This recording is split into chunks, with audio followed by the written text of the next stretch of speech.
On my right, there's two bulls fighting. I can see them going, their bodies moving back and forth between the trees. And then all of a sudden I hear this.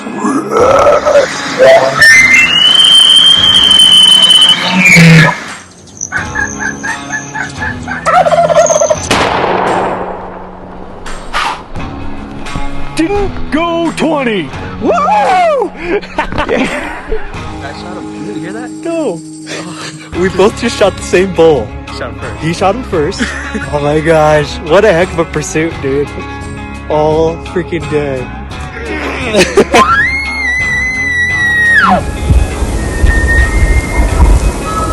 Just dropped my first archery bull elk. 6x6. Right behind the shoulder. Dropped him. You dropped him, Dad. Dad, you dropped him. Thank you, Jesus. Oh, Father, we praise you. Thank you, Lord. Congratulations, Dad. You just shot your first bull elk. I think we're going to find one.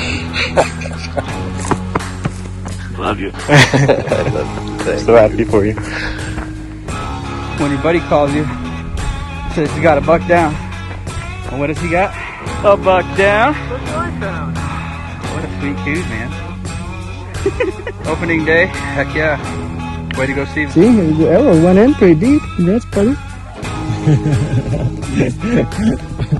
Hell yeah. Let's go.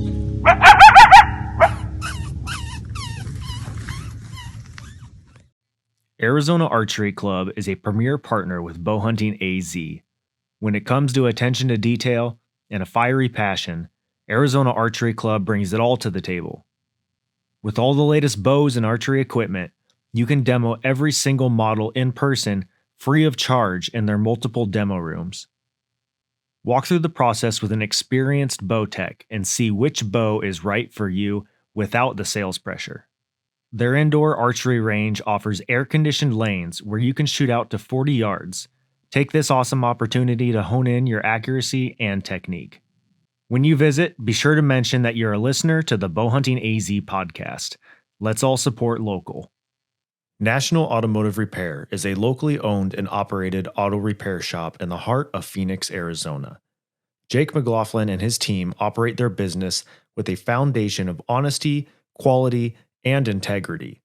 From routine oil changes to larger mechanical repairs, National Automotive can solve your issues and have you back in operation. The shop is located right off of I-17 and Thunderbird off Sweetwater Avenue, or call Monday through Friday from 8 a.m. to 5:30 at 602-978-3278. Built mountain tough, Scree Gear offers hunters the highest quality clothing for affordable prices. With patterns designed by military concealment specialists, Scree Gear brings you closer to the game without being detected. With every climate in mind, Scree Gear hosts a huge selection of clothing for all the terrains of North America and beyond. Check out Scree Gear today at www.screegear.com. Use promo code BowhuntingAZ for 15% off your first order. Real estate agents, are you looking to make your listing stand out? Arizona Listing Media has been transforming real estate listings since 2013 with their 5-star Google-rated services. Arizona Listing Media offers stunning photography, captivating drone footage, immersive 3D tours, and engaging video reels to showcase your properties at their very best.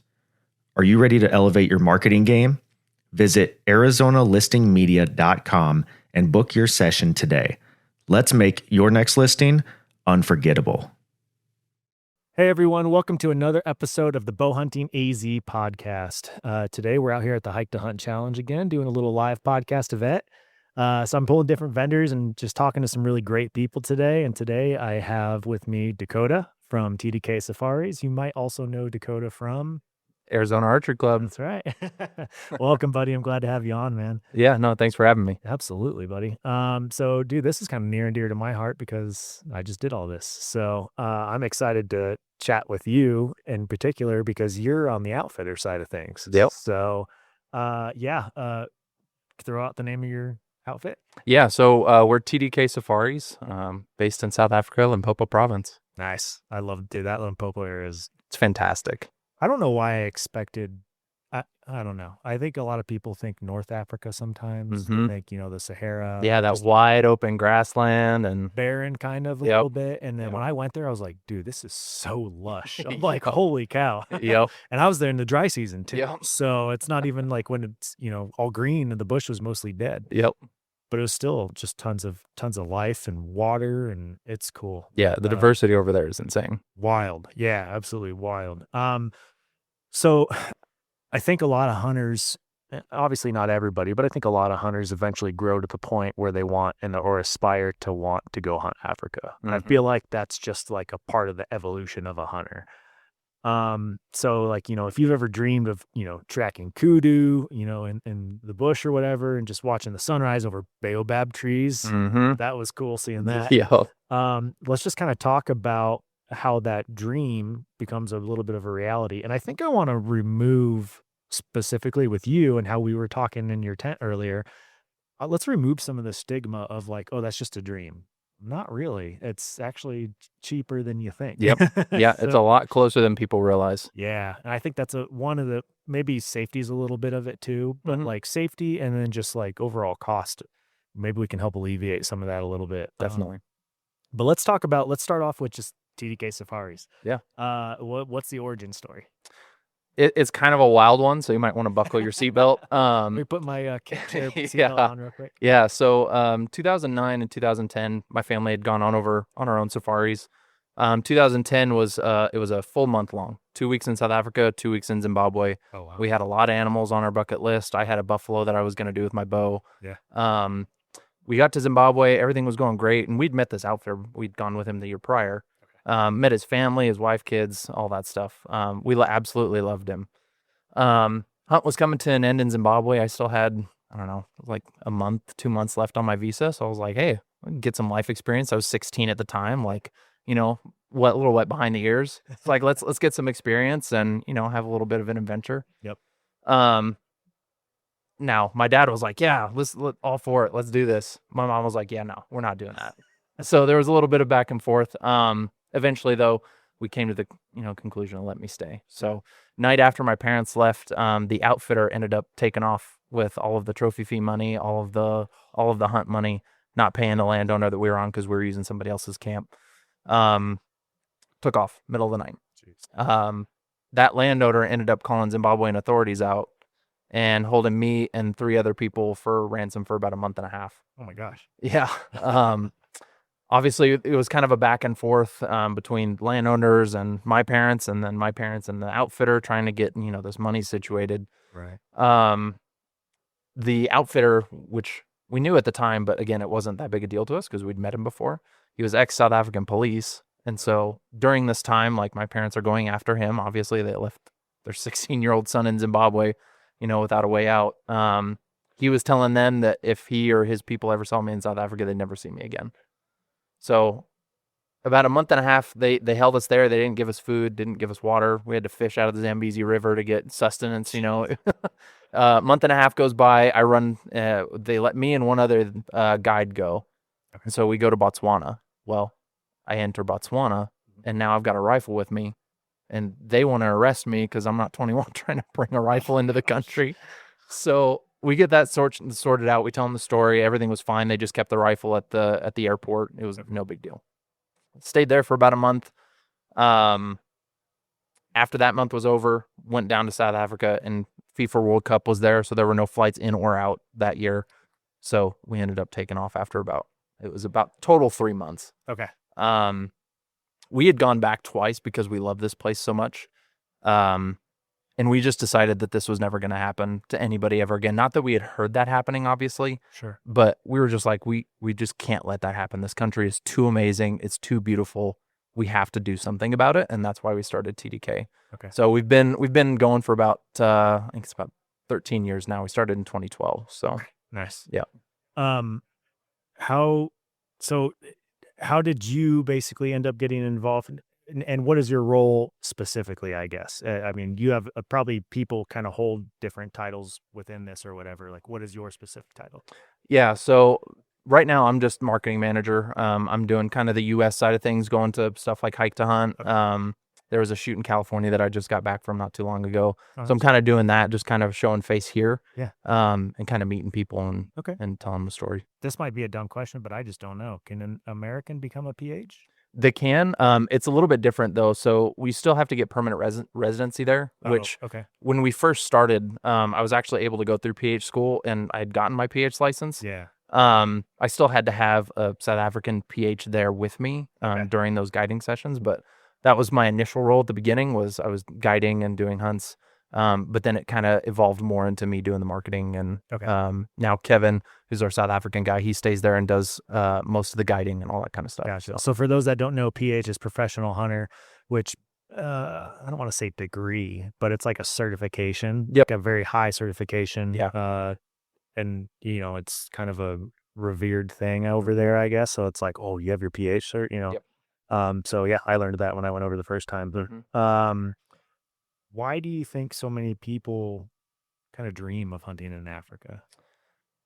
Honestly, I think it just comes from the history of hunting Africa. I mean, most hunters, I think, are fairly historical. Like, the reason that we hunt is it's a primal need, right? And that's evolved over time. People like Theodore Roosevelt and Peter Capstick and stuff like that, they've told these stories, and it evokes a certain emotion for us. Like, we see these animals maybe in a zoo, but then when we're able to go over and see these things in their natural habitat, right? Like, it's just a completely different experience. So I think that's the biggest reason why is I think it's just a very ethereal mindset. Like, we just don't know what it's like until we're there. Yeah, absolutely. Yeah, it's who keeps saying it lately?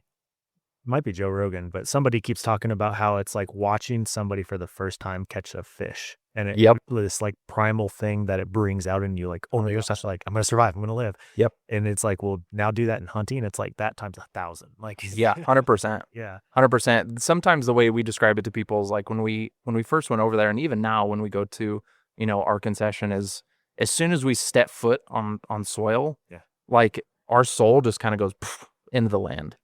Like, it's an insane feeling for sure. Yeah, I might sound kind of corny, but like one of my favorite things when I go to a location is just smelling some of the plants. Yep. So like if I'm hunting juniper, like I'll immediately grab juniper, kind of rub it in my hands and smell that. Same thing for pine. Like, I love smelling it just because all of the seasons, all of the memories immediately come back from that one smell or whatever. So it's like kind of the same thing for Africa too, right? 100%. Yeah. What are some of the most what you would say are the most iconic species that people come to hunt there? I think first one that comes to mind is kudu. The gray ghost is just one of those that just pops into everybody's mind. I mean, I have it tattooed on my arm. Sure. Like, that's just one of those species that everybody thinks of. I think from there it's probably impala. And then I think probably starts going into dangerous game, buffalo and lion and that kind of stuff. Absolutely. Can you kind of paint a picture for the listener? Just describe like a typical day of hunting in the bush with TDK. Yeah. So, we're a little bit smaller of a company, so we try to make our experiences way more personal. So we usually ask the people that are coming what they like to do. Like, a lot of Western hunters, like you kind of alluded to earlier, getting up at the crack of dawn, right? So we'll do that. Like, sometimes people want to do that and get up early. Sometimes people want to sleep in. Just kind of depends on the day, but we'll wake up around 6 a.m., 6:30. We'll have breakfast, kind of get out once the sun's starting to come up. Especially in the wintertime there, animals love coming out into those open fields and kind of catching those morning rays, mainly because northern Limpopo is still a little bit more humid. Sure. So wet night gets a little bit cooler, so they like warming up, especially warthogs and stuff like that. A little less fur. They're looking for that warmth, right? So we'll get out there. We'll hunt until around noonish. Come back, eat, and we usually take about a 2 to 3 hour kind of break. Okay. It gets pretty warm. I'm sure you can attest to that. Like, even though it's in the wintertime, like that 80 degrees like feels really warm. Sure. So we'll take a break for a little while, and then we'll get back out around 3 or 4, and then hunt until it's dark. Yeah. I specifically remember that was first thing in the morning. We were at our concession still, but coming out even on the concession lawn, there would be warthogs and vervet monkeys everywhere on the lawn. It was just like, holy crap. These are things that are all over the place. And I don't, trying to think what else we saw that a lot in the morning. Some baboons on occasion in the morning, but I'm sure probably some impala probably came out a little bit in the morning. Impala. Oh, what's the darn birds that they have like crazy out there? The ones that sound crazy, or they just look They're almost like a version of their turkey. like an ibis, like a hottie dot ibis, No, maybe they're like this big. guinea fowl. Yes, guineas. Yeah, yes. yeah. I remember guineas being all over the Yep. place too. Yeah. Tons and tons of those. What are some of the biggest misconceptions that you see people having about booking a hunt in Africa? I think kind of like what we started with a little bit earlier is I think the price. I think a lot of people think they're going to have to like sell their kidney to afford a hunt there. And I think that's just, I don't know why. I don't know if it's just because, again, it's a dream. So people haven't done their research, or, if people are, seeing these big hunts like elephant and stuff like that, and just automatically thinking that that's what everything is going to be. Sure. I think that's probably the biggest one. The other one I think is safety. I think we see a lot of sensationalized news, especially here in the States, specifically about South Africa. Sure. And that's just a minute percentage of what's actually happening over in the actual country. Dude, when I went, I never felt unsafe at all. Mhm. I mean, I felt unsure just because that could be anywhere. I could be in South Phoenix and feel sure. Well, it was just a place I had never been. Right. But at no point was I ever like, oh shoot, like I'm concerned. And I had, when I went, to be fair too, I was probably a little more laxed and comfortable because I was there. They knew who we were marketing for all that, work obligations. But like we pulled up to a gas station, PH got out, went inside. He's like, I'll be right back. Keys were in the car was left on, and he was in there for probably 15, 20 minutes, and he was talking to some of the locals and just blah, blah, blah. And it was like, no big deal. And there was another, 10, 15 people hanging outside the gas station, just chilling in their afternoon, probably having drinks or whatever, like they do, wander around town. And not in any circumstance was there ever like, I'm concerned right now. I'm left in this unattended vehicle. Like, oh boy, what am I doing? Yeah. Well, and I think kind of like you said there are some places here in the United States that you probably just shouldn't go. I've had, right? Like, as a real estate photographer, I've had a handful of shoots where I text the agent, was like, I've got 10 grand of equipment. This ain't happening. I'm not going to this location that you want me to. Yeah. So I think it's just somewhat relative. I think having it be just an unknown is probably the biggest part of that. Yeah. But yeah, I think that's anywhere. Sure. But there's places you just stay away from. So fair enough to say that maybe you feel unsure about it, but never in any circumstance did I ever feel unsafe. Yeah. I think it's important for people to know. Yeah. I did feel on edge because we found an impala kill from a leopard. That was the only time, so it wasn't a human. Yeah, exactly. Yeah. I think maybe we put some more specifications on that, like especially if you're in Zimbabwe or something like that, and you're camping out in a tent. All right, maybe we can feel a little bit more on edge. Yeah. But that was the only time where it was like, ooh, all right. Yep.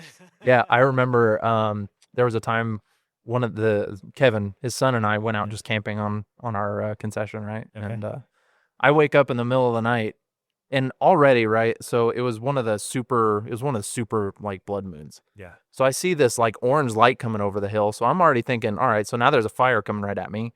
And it turns out to be the moon. Yeah. But then I start hearing two leopards talking on either side. Jeez. And I'm like, nah, we're out. I'm not even gonna test that.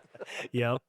Yeah. We were just driving down the road. I think they were giving us kind of like almost like a concession tour, in the buggy or whatever and stuff. And we're just riding, or a Land Rover, but we're riding around and whatnot. And the PH was like, fresh tracks, and slams it in park real quick, hops out. And we just walked. And then sure enough, we found this impala with its throat ripped out, literally still bleeding underneath this bush. It was dead, but just been killed. Wow. And he's like, we're going to put a game cam on this tonight. No kidding. Yeah, 100%. I was like, all right. He's like, he's like a very high chance it could be watching us right now too. So yeah. Fortunately, they all have rifles and stuff. And he's like, all right, well, we'll come back to this later. Yep. But it was cool. I was like, dang, right. That's sick. Yep. I've never found a mountain lion kill. Me personally, and I'm sure people do, but it's like a pretty rare thing. But it's like we had just gotten there and it was like, boom, leopard. That's like, Right. dope. Yep. Yep. And I'm sure you guys got some pretty sick trail cam photos of that too. They did. Yeah. I never saw them. I think we ended up leaving the concession later, but they had texted us. They're like, dude, that was a nice leopard. Like they were talking about it later on because Yeah. we had kind of split PHs. We did like Gotcha. and stuff. And Yep. some stayed there and went on with us to the next concession and some didn't. But they were definitely talking about it. Yeah. Yep. How does TDK kind of help with travel logistics? Because there are a fair amount of logistics, and logistics can vary depending on what you're doing. So, like, I know from experience that bringing a bow in, fairly easy. Yep. Bringing a firearm, very different. Yeah. So how can you kind of speak to some of that and what that all looks like? Yeah, so we've worked with a company, it's called riflepermits.com on the South African side of things. So they help us out with our SAPS 520 form and that kind of stuff. That's the form you're going to need to fill out for the South African police once you get there. Yeah. And then we've also worked with U.S. Customs and Border Protection on our side for our, I think it's a 4457. Okay. For the firearm side. Obviously, like you said, the bow is, you don't need a permit or anything. You just put it in your hard case and let it fly. The rifle permit stuff it's fairly simple because it's outside. So we'll meet you in the police station once they get your firearms. So you'll come out without them. Yep. And then we'll go into the police station that they have inside the airport together. Okay. And then we'll go through all that paperwork. Okay. Henry at riflepermits.com is sensational. Like, that guy does a great job at getting these permits all set and ready to go before your arrival. That way there's not any issues. So once we get all that set up, we actually also offer another service where somebody will meet you just off the jet bridge. Okay. So instead of waiting for somebody after you've already passed through customs and getting your bags and stuff, somebody will get you at the jet bridge and kind of streamline you through customs and then bring you straight out to us. Okay. And we usually have a sign. Kevin's usually always there with a sign waiting for you. So yeah, I can speak to that, dude. That was awesome to have somebody that met you there. And then simultaneously, I sat and watched another hunter that was there and did not have anybody. His outfitter wasn't there. Nobody was there. that's crazy. Dude, he was sitting there with a very nice high-end rifle and they would not give it to him. And he hadn't done his forms. He hadn't done anything. And I'm like, dude, just watching this guy like lose his mind. Yeah, sweating bullets, I'm sure. They're like, yeah, literally, yeah, right? Yeah. Nice pun. And they were like, yeah, we're not giving you your rifle. And he was like furious. And they're like, where's your outfitter? They even asked him that. And he's like, he's like, I'm meeting them at the concession. I drive 5 hours. So he had to go find his own vehicle and drive. And I'm just like, we left. Wow. So I don't know what came of that situation, but I just watched that whole thing unfold. And here I am. I'm just like grabbing my bow and like, cool, see you later. Like, See, and that's gut wrenching for me to hear that. Yeah. Cause I mean, that turned into a nightmare trip for him. yeah, right. Like that may end up very well may being his last hunt, Sure. trip there. Sure. I mean, some people don't like, some people would say being held for ransom is probably your last trip. But sure. yeah, like we want to strive to make this trip like is the best thing that you've ever experienced, right? So we'll have Kevin there. Like, we have our own vehicle. It's usually a van. Yeah. So you've got a nice amount of leg room, so you're not cramped up like you are in a plane. And then we drive you to our place. We definitely don't let people try and find their own transportation. That's wild. Yeah, I was kind of blown away at that. Yeah. Watching what I was going through of like a very similar, experience of Mm. like, okay, we're gonna meet you here. We're gonna take care of this. Like, Yep. people know people, stuff like that, and somebody else just being like, what do I do? Yeah. What kind of accommodations can hunters kind of expect? Do you just have one concession that you primarily visit? Yeah, so ours is privately owned, so Oh, cool. we own the concession. Nice. So we're not leasing it, we're not Okay. doing any of that. So ours is primarily in South Africa. We can go to other concessions in our area, and then we also have some in different countries also. Sure. But most of our stuff has been South Africa. That's awesome. And I'm sorry, say the question Yeah, again? just kind of what kind of Accommodations, accommodations can yeah. they, hunters expect when they arrive at the concession and stuff? So we've tried to kind of bring the romanticism of an African hunt. So our accommodations are not 5-star, and we did that on purpose. Yeah. I mean, they're probably 4. Like, we have ensuite bathrooms, hot running water. Yeah. So it's not like we're bare bones. Yeah. But we've got 2 different chalets, and we actually just ended up building 2 more. They're 2 separate rooms adjoined by a common sitting area. And we can accommodate, usually it's either 1 queen bed or 2 twin in each room. Okay. but yeah, they're thatch roof, stucco sides, pretty much. It's just cement that's kind of got some rock designs in it and stuff like that. But I dig yeah. it. That was so. I had gone to 2 concessions, and I honestly liked the feel of the first one more. And the second one was definitely 5-star, like granite countertops everywhere, marble showers. Like it was like, which is cool. Okay, Yep. but if I were to go again, that'd be over the top for me. Like I don't need to do that. I liked the first one better. It was thatch roofs. Yep. Like I want the African experience. I can go anywhere in the world and find a 5-star place to stay in, but like I want something a little more authentic. And I'm a guy that's gonna camp in a 2-man tent anyways. So Yeah, right. like, you're not gonna scare me with the thought of that. Yep. So- Yeah, and then not only we do the thatch roof and the kind of stucco sides, but our boma is kind of our eating area. Yeah. And we have canvas roll up sides. So if it's like warm in the day, like especially for lunch, we'll roll those up. Yeah. And our camp is kind of situated in a little rock outcropping. Okay.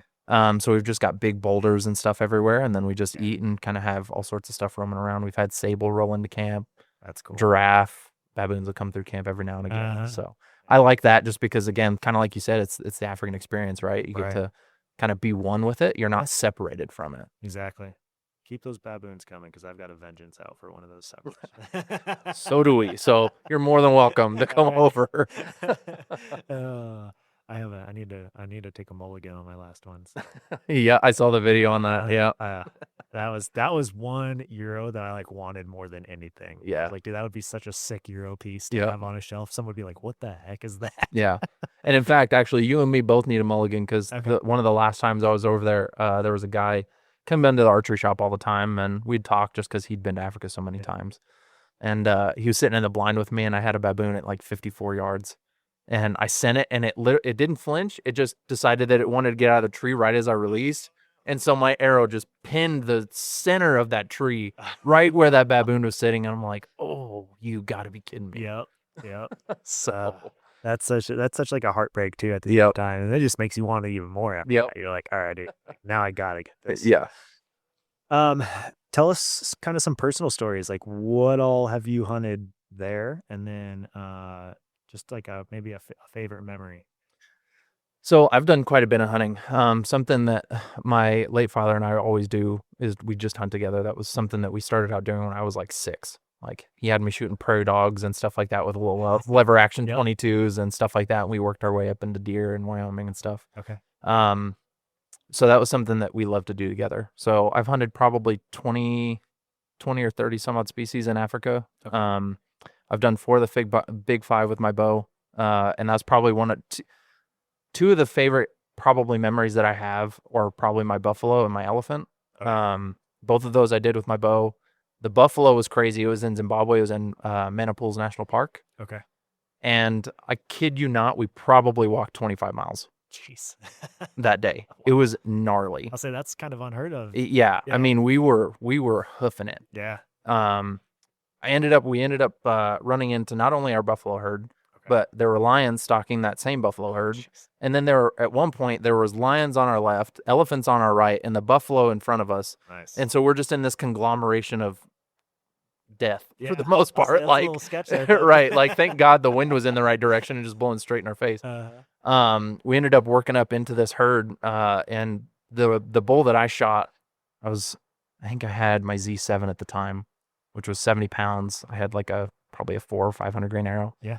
I worked into 20 yards from him and ended up just absolutely plugging the boiler room. I mean, it was probably the most perfect shot I've ever done to date. And there was a little dry riverbed. He went down. That was it. The craziest part I think about this whole thing is that as we were waiting there, because they were bringing the trucks because we'd walked so far. Yeah. We literally fell asleep next to this dead buffalo. I don't know who thought that was a good idea, but we were just so tired that we just fell asleep next to this thing. Once we got it all gutted up and all that good stuff and brought it back out, that was an awesome experience. The elephant hunt, man, we're in Dande North, which is close to the north side of Zimbabwe. Yep. We'd been hunting for 4 days. We'd tracked a couple, and it was in a campfire area, which is all native population controlled. Okay. So they control everybody in and out, all the movements and all that stuff. So we'd been hunting for 4 days. We'd tracked a couple bulls, but nothing that was, really sizable. And we had come across one of the villages, and dude, their field was just completely wrecked. An elephant herd had come through the night before and just completely tore it up. I mean, there was almost nothing left. So they kind of pointed us in the direction that they had last seen him going, and we picked up a track, and this bull was probably the biggest track that we had seen. And I kid you not, we started tracking on this dry riverbed, and then all of a sudden a herd of maybe 80 or 90K buffalo came roaring across this dry riverbed. And we're like, great, well, there goes the track. We were able to move up, though, and they moved off, and we found the track again. And I'll never forget this to the day that I die. But as we started tracking through, obviously elephants with the size that they are, they just make paths through the bush, right? Yeah. I don't know exactly which kind of trees these were, but they created these little domes. And I say little, I mean, they were probably 20, 25 feet high, and probably 15 feet wide. Jeez. But it was just little domes every so often, and then the trails snaking through all of them. Huh. So we get through that, we come into this kind of a clearing where there was a little draw, and then on the other side, we could see some movement. So we start looking. It was mainly cows and calves, which we were a little bit concerned about because the wind was swirling a little bit, and just like grizzly bears or any real female with a cub or baby, probably not going to like you being. So we were trying to look, and all of a sudden my guide kind of stops, and he like touches me, like trying to get my attention. Yeah. And we look up. I put my binoculars up, and I see this elephant bull, and he has got his tusk in the V of a tree, just resting, just picking stuff off these branches. And these tusks were probably 5.5, 6 feet long. Jeez. Not super thick, but we're like, that's the bull we're going after. Yeah. Now we're trying to work around these cows, trying to figure out how not to get winded by them, but also get in position because he's kind of intermingling in between them. Thankfully, they kind of move off, and he moves kind of to my right. Okay. Work up. We're about 20 yards, which is insane to be 20 yards away from an elephant. I don't know if you got to experience any of that when you were there, like I was being 10, yeah. but I was in a blind though. Still, I mean, I was petrified. Our guy was like, if he wins us, like we might be screwed. I was like, oh great, thanks. Yeah, thank you for that. Appreciate that. So we're sitting there, and he's got a massive tree bush right in the center of his vitals. So like, I'm not trying that. And I was shooting with a Hoyt carbon matrix at the time, and I had to train for a long time to do this because I had to pull back 80 pounds, and that was 2011. So yeah, like it was 18, 19, something. Sure. So weren't able to make that happen. He kind of moves off, and then a little bit further away, and we're able to reposition, and we're about 45-ish yards. Okay. I put my 40-yard pin on him and let it fly, and I'm shooting a 700, 800 grain arrow now. Okay. Like, so it's a log flying through the air. Yeah. And I realized that we must have misjudged because I don't think we had a rangefinder at the time. But I misjudged the distance a little bit, so it hit a little bit low. Yeah. He ran off, let him simmer for a little bit. We heard a crash. Yep. So we're like, well, that's good. But obviously it's an elephant, so he could have just literally ran over a tree and just made it snap. Walk up to where we shot him. There's the arrow laying on the ground. Oh. Complete pass through. Oh, wow. Yeah. And we didn't know this. I'll kind of share about it and where it went later, but start tracking. And I mean, it's crazy. Like normally we're used to blood being on the ground and maybe on some bushes or whatever. Right. This stuff was head height. Like, that makes sense. So we're not just looking here. We're also looking here and kind of all over. Right. And we get up to this dry riverbed and look down, and he's laying down. Wow. About 120, 130 yards. Okay. Most of the time with dangerous game, you usually put what's called an insurance shot. Yeah. You don't want to walk up to an animal that size and have it still be kicking. So we moved into position. We had a 375 Ruger, and I just put one kind of on the backside of his head. Yep. Made sure that it was anchored, and we were good to go. Yeah. Go up and inspect it. So I shot him on his right side, and it passed through. So it entered a little bit low in his chest cavity, but it must have hit something that made it go up. Yeah. Because it exited like mid-shoulder. Okay. Which it was so funny to watch the trackers because they were holding this arrow in just absolute disbelief. Yeah. And so the tradition for that specific hunt was the shoulder or the leg that the elephant fell on and the trunk go to the chief. Oh, okay. So the whole village comes out. They're all carving this thing up. We're getting the skin off and all of that. It was an amazing sight to see. That's gonna be wild. Yeah, it was crazy. And there was nothing left of that elephant except a blood spot and the contents of the stomach. Okay. That was it. Yeah. So we get there, get to the tribe, and these guys are like, "No, you didn't do that with a bow. Stop lying!" Like all this stuff. So they set up a tractor battery for me at like 20 yards. Yeah. And I shoot the tractor battery. Sacrifice an arrow. It's all right. Yeah. This arrow goes flying 50 or 60 yards past it. This tribal leader is like stoned on some kind of good because his eyes are red and like all bulged. It was hilarious. He tried to pull the bow back and he couldn't. He got his second in command to come try it with him. It was a great experience. That's awesome. Yeah. That's cool, man.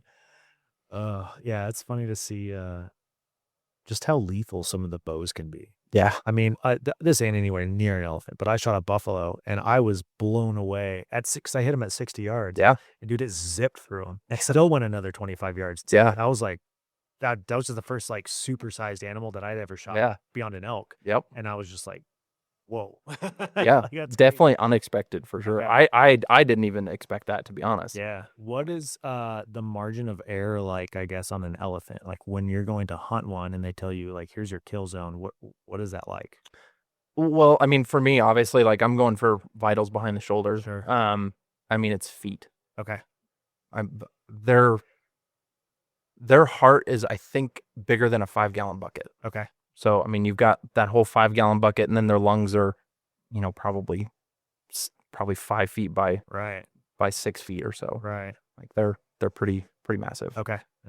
Yeah. And then where it changes is rifle, because normally when you're doing rifle, you're not going for like those vitals. You're going for brain. Oh, okay. Yeah. And that's way smaller. Sure. Like their brains are, I don't know, probably the size of a grapefruit. Oh, wow. Or a little bit bigger. So it almost seems like you'd rather bow hunt one than rifle hunt if you had to. It can definitely get sketchy when you're doing rifle stuff. Okay. Yeah, because if you miss, yep. I was just pissed. Yeah, exactly. Exactly. Dude, that's awesome, man. I can't even imagine being like, all right, we're going on an elephant hunt. Let's talk a little bit in the next segment. We'll we'll wrap up this one. We'll jump into episode 2 later, but in the next episode, we'll kind of talk a little bit about like gear, prep, expectations, kind of the overall experience. We'll touch again on like some safety and stuff. And then we'll kind of wrap up with a little bit of conservation and like community impact. So Sweet. We've kind of alluded to some of that already. I think Yep. we teed it up nicely, but Yeah. so catch us in the next episode, guys, where we talk again with TDK Safaris and all things Africa. Thank you so much for listening to the Bowhunting AZ podcast. Please be sure to subscribe to the podcast and smash those 5 stars on iTunes or Spotify and leave a little review at the bottom. It'll really help us out. For our short films, go subscribe over on YouTube. Just search Bowhunting AZ. Don't forget to follow us on Instagram and Facebook at Bowhunting AZ. Good luck to everyone this season. Thank you again for listening. We'll catch you in the next episode.